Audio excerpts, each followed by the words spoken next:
Good evening, folks. It's Diamond with the Oppenheimer Ranch Project, Magnetic Reversal News, Sacred Geography, and Shinrin Yoku, bringing you a grand solar minimum update Friday, July 14th at 9 p.m. Mountain Time 2023.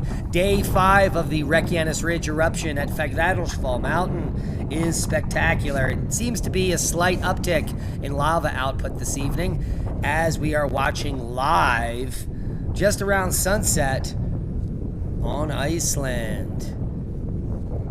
Keep calm, it's boom time. Now, for those that didn't know, this audio that you're hearing here is actually a recording from the 2022 eruption and not the actual eruption itself, unfortunately. But we're going to just pause that and get to the news. Atmospheric river to trigger life-threatening flooding in the Northeast. For the second straight week, parts of the Northeast are facing deluge, dangerous flash flood risks.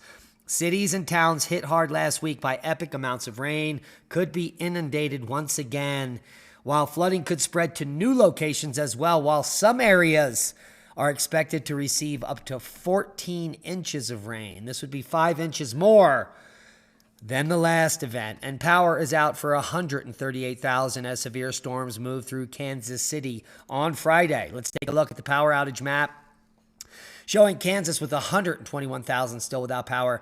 That threat has moved east, and now Missouri, almost 100,000 without power. So we're looking at just about 250,000 people from tonight's severe weather without power. Lake Benton was hammered with hail Thursday as severe storms have been rolling through Kilo Land. Look at the size of that hail.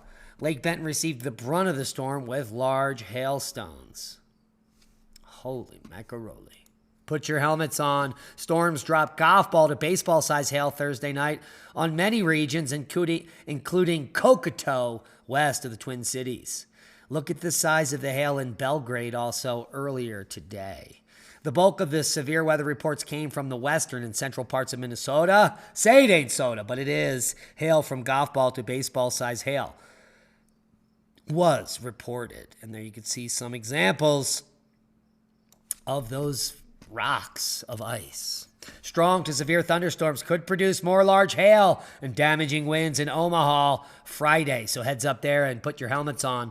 1/3 of Americans are under heat alerts as extreme temperatures spread from the southwest to California. Apparently, they didn't get the memo. It's mid-July, in the middle of summer.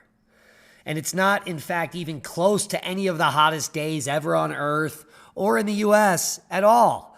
On this date in 1936, the average temperature around the U.S. was 96 degrees, and that's not the average today.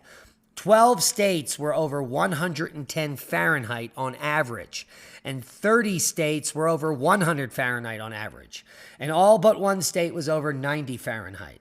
This is an actual heat wave, and it was, July 14th, 1936, not now when just a few states are above 100. There is some tropical development. We're looking at Subtropical Storm Dawn, which doesn't appear to be harming anyone. It's going to be a tropical storm and spin out in the Atlantic. But over in the Pacific, we have Hurricane Calvin, and it's moving rapidly towards the Big Island of Hawaii, which should make landfall early in the morning on Wednesday. We hear the spaghetti models, most of them traveling just south of Hilo here in the Big Island, or south of Hawaii in the Big Island, but 2 taking it to the north. So models still not in agreement. Here's the full forecast. Extremely hot and dangerous weekend. A sweltering and extremely dangerous heat wave will plague the West this weekend, albeit much less dangerous than back in when was it?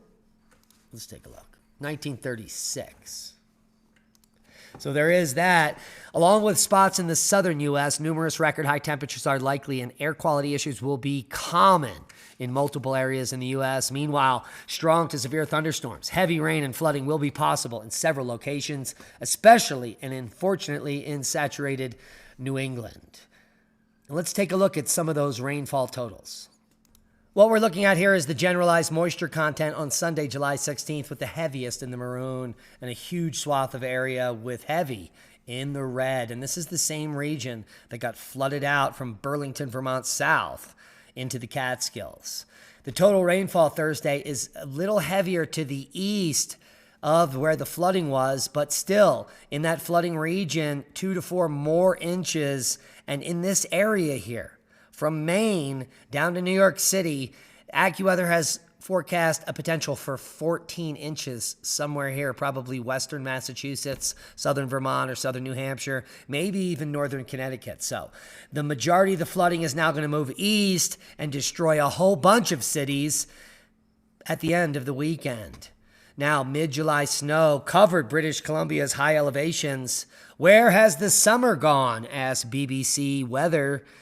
And Utah's historically cold 2023. Thank you, Cap Allen, for sticking up with the news. Seismic update. As predicted, we said a large quake would happen near Costa Rica yesterday. And sure enough, as predicted, 6.3 in Palamarecito, Mexico.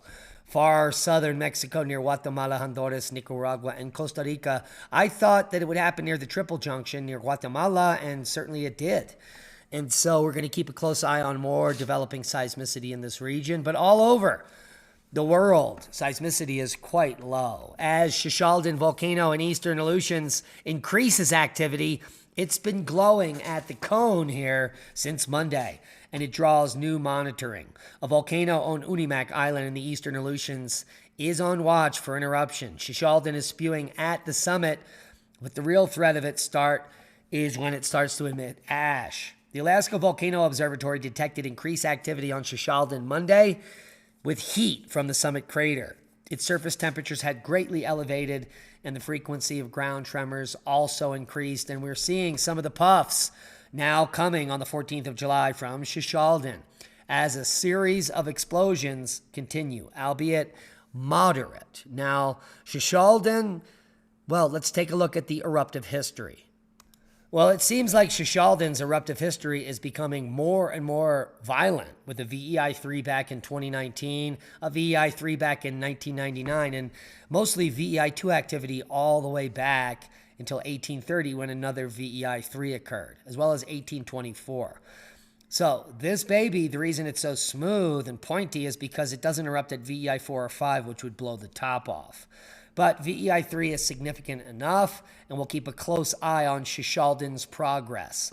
As Astja volcano in Iceland, the central uplift continues to go on. And in historical times, when the Reykjanes Peninsula erupts, another large VEI-4 or greater volcano on Iceland erupts at the same time. And it appears as if Astja volcano may be that candidate.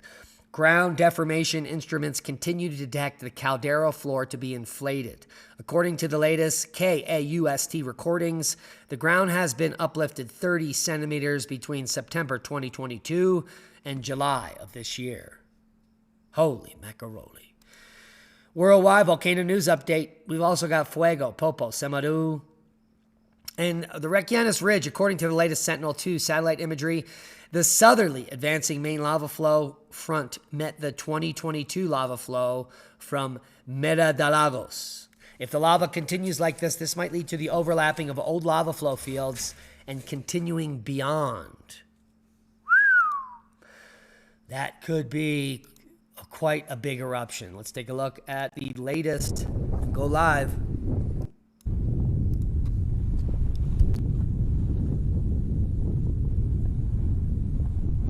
We'll just let this run for a few minutes so people can check the beauty of the eruption on day 5.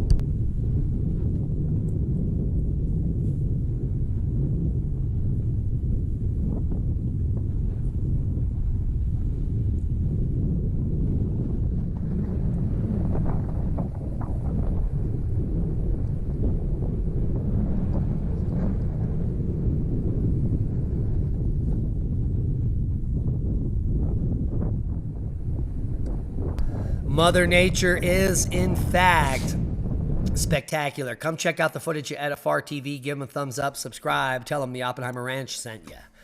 Now, no, it's not true. All these volcanic eruptions are not exceeding the human output of carbon dioxide. In fact, It doesn't even come close, even with Hunga Tunga or anything else you want to add in there. Human activities emit 60 or more times the amount of carbon dioxide released by volcanoes each year. But that doesn't amount to much. The total carbon dioxide emitted is just 0.04% of the entire atmosphere. Let me repeat that, 0.04%. Yes, it is nothing, and it certainly doesn't affect the climate, period. Space Weather News Update, a nice eruption of plasma in the southern hemisphere today, originating from the vicinity of AR 3370. Let's open this up, and let's get a closer view of this spectacular plasma filament. Now, you can see it blasting directly towards Earth, but the only problem is that this plasma does not go into space. It gets sucked back into the sun. And there, in fact, is not a large CME component with this, so let's bring it back. It does not appear that a noteworthy CME was associated with the event at all. But we did have today was an interplanetary shockwave was detected by the Discover Solar spacecraft as predicted, and it was maybe the arrival of the coronal mass ejection from a filament release that we were expecting. Now, the WSA Enlil spiral had predicted this wouldn't hit until later tonight around midnight. So we could be seeing another uptick. This could just be a false positive. As we look at that original, here's the shock wave just about 12 hours ago right here, causing the BZ to shift a little, but not much else happening. A quick bump in density was quickly followed by a drop down, and we're dropping back down. So not much in the news. KP went up to 4.33 just 6 hours ago. And let's take a look at the aurora forecast. Not looking that spectacular, but we could see another bump perhaps later tonight in the telemetry. So stay tuned and get out and look up. Now, a researcher says the expansion of the universe is just a mirage, and I would agree. And in fact, he might be right, especially with the images of the James Webb Space Telescope coming in, baffling all astrophysicists. And as we continue the useless search for the evidence of dark energy, one scientist proposes a radical new idea about what's going on in the cosmos. For decades, scientists have discerned that the universe is not only expanding, but accelerating. Have you found that to be true in your life? Is time getting faster? Are days moving quicker than you can imagine? Do you have no time to get anything done? Well, you're not the only one who has felt this effect. But this evidence doesn't always square with models, and it throws flags with things like the cosmological constant and makes explanations like dark energy necessary, or is it? A new paper from researchers at the University of Geneva goes back to the drawing board and proposes a new idea, that our perception of the expanding universe is a mirage. Oh, and I love it. All the links will be below if you want to do a deeper dive into the articles. Johnson & Johnson sues researchers who linked talc to cancer. Now, Johnson & Johnson killed millions of people over the years, including my mother, who used to lather themselves in the bathroom after every shower in a cloud of talcum powder. The only problem is talc is an asbestiform mineral, the same as asbestos or serpentinite. And the tiny asbestiform needles stick in your lung and they give you cancer. And if you smoked, they just blamed it on your smoking. When in fact, it was the talcum powder you were breathing for decades. And what scumbag corporation does Johnson & Johnson have to be to sue the researchers who revealed this fact and got compensation to the people who were killed by the product? Absolutely disgusting. You want to learn about some real science? Follow us over at Revolution Radio every Saturday noon Mountain Time in Studio B, where tomorrow I will be talking about the Toba catastrophe, sometimes called the Toba super eruption or the youngest Toba eruption. It was a supervolcanic eruption, the highest ratable at VEI 8, that occurred around 74,000 years ago. and it's at the site of the present-day Lake Toba in Sumatra. It's one of the Earth's largest known explosive eruptions and may have caused severe global volcanic winter of 6 to 10 years and contributed to a 1,000-year-long cooling episode, leading to a genetic bottleneck of humans with maybe as little as just a few thousand of us left on Earth. Holy macaroni. And that's a boom to knowledge. Please share this video as we are shadow banned from the powers that control everything. And we need your help to grow. Hit the thumbs up. It helps with the Al Gore rhythm. And we love each and every one of you. So be safe. And that is a boom.